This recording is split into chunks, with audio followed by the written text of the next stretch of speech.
It's about that time. Hello, everyone, and welcome to City Views. We appreciate you joining us today for our interview with candidate for the 65th District, Chris Beyus. I also like to kind of nickname Chris Beyus for us and with us. I love it. Wouldn't want it any other way. Our segment today is being brought to you by our sponsor, Toth Insurance Agency, located at 1151 East Main Street. Better protection, better value. Thank you so much to the Toth Insurance Agency team for their support of City Views. Today, we want to talk to Chris. This is just going to be a quick kind of teaser, and then we're going to resume this conversation at a later date and get more in-depth with Chris on some of his views and his plans for his candidacy as the 65th State Rep District here. But because Chris's schedule is just so crazy, we just wanted to at least get this in so you guys can get a little more familiar with your representatives. Chris, thank you so much, man. I mean, right now, your stomach is probably growling because this is the only time of the day that you actually have to take a break and eat lunch. However, sacrificing that, which I couldn't have done, you chose to spend a little time with us here on City Views to talk to our audience. So we greatly appreciate that. Thank you, Jacque, and thank you for having me. I'm a fan of the show. I watch pretty much every episode I can, and that's okay. I think a granola bar or something will do for today. I mean, I don't think I've had a solid sit-down lunch in a little while, you know, with the campaign and everything going on. It's tough to, you know, food and things like that are kind of an afterthought. You know what I mean? It's like, get the day done, and then if you have time to eat, you eat. So I think I'm used to it, though. But thank you for having me. Like I said, big fan of the show, and appreciate what you do for the community, Jacque. Well, speaking of the community, Chris, I've known you since you were a younger lad in your high school days, and familiar with your great family. You come from good stock. You've always been instrumental in some of the programs, projects, and activities that are going on in the city of Torrington, and you take a great deal of pride in that at your very young age. And then on top of that, you've been shouldered with a great deal of responsibility for your local town community. And that type of responsibility for someone at such a young age is pretty hefty. Talk to our audience a little bit about how you handle these extremely tough responsibilities. Yeah, thanks, Jacque. So since I was about 13, 14 years old, I've never stopped doing, you know, this type of stuff, whatever type of community service it was.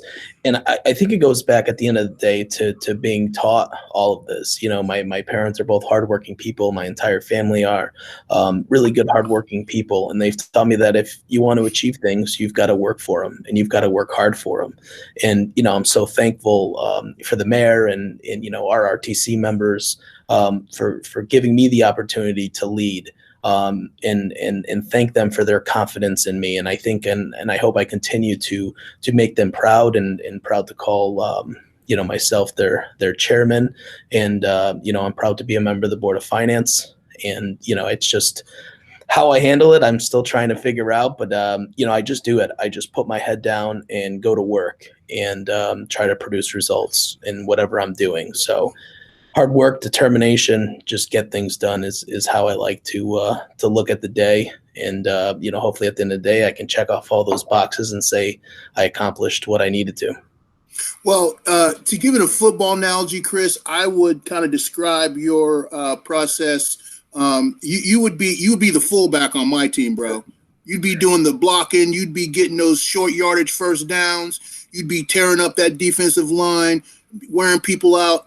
I love your tenacity, man, and I think that that is what is going to sustain you in these endeavors for years to come. So definitely want to encourage you to keep up the good work. Now, something, Chris, and I know we're just going to be talking briefly today, but I do want to touch upon this because I think this is important. And you're very aware of the rancor sometimes that enters into the political realm from the extremes.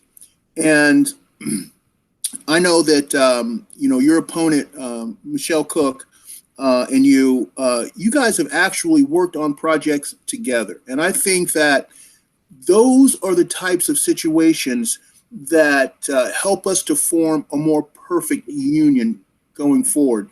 And you know that I've always tried to instill in our up and coming younger representatives that the culture currently in politics is extremely toxic. Yeah. And I think that you are one of those up and coming, I don't even want to say politician, because I think that that undermines your skill set. You like to consider yourself a public servant. And I think in that tradition, you are beginning to make inroads on what that looks like. Talk a little bit about that, your philosophy in those regards, and how you feel that the toxicity in our political discourse can be decreased. Yeah. So I'll start by saying that, me and Michelle actually work very well together. I know a lot of people are surprised to see us out and working on projects together, distributing food or distributing masks, but whatever the case may be, at the end of the day, that volunteer service and that community service is most important. You know what I mean? The identity politics of, we shouldn't be seen working together, I think is just crazy. And I think it does play into that whole toxic environment that we see going on throughout the entire country. But on a more local level, and I had this conversation with a Board of Education member last night, and we talked about how we don't identify ourselves with a party on a local level. You know what I mean? We may have ideological differences and different opinions on different matters, but at the end of the day, if you watch how we work, and especially on the Board of Finance, we leave our political affiliations at the door. And when we go in, when we sit down, we talk about good ideas, and good ideas that are going to deliver results. So yeah, trust me, I get it. And I try to stay away from as much of the dirty and nasty politics of the world, because on a local level and even a state level, that's not going to help us change anything.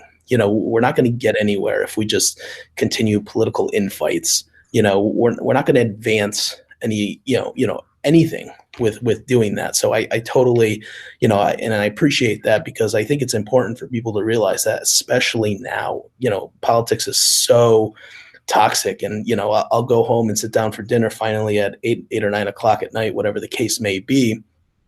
And I try to turn on the news and I just can't. It doesn't matter what news channel it is. I shut it back off. You know what I mean? You almost get desensitized to the politics of it all at the end of the day. So for me, it's really about serving the community, and it's about being able to stand up and say, I helped.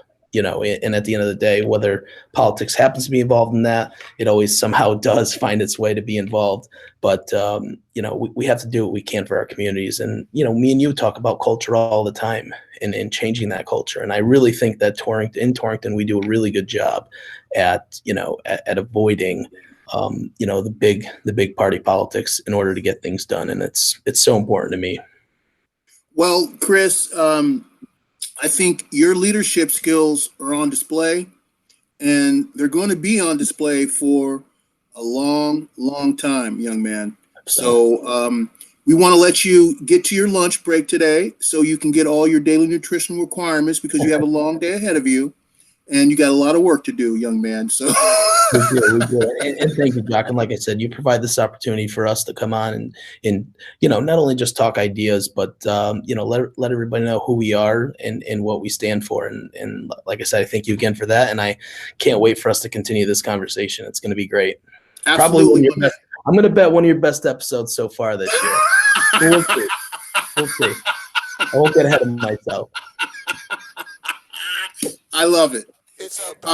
So we'll get back with you in the next few hours, and we'll delve a little deeper into this, and will give people a real good insight as to what your ideas and plans are, and going forward, your place in this community. I appreciate it. I look forward to it, Jacque. Thank you. All right, brother. And that's it. Cut.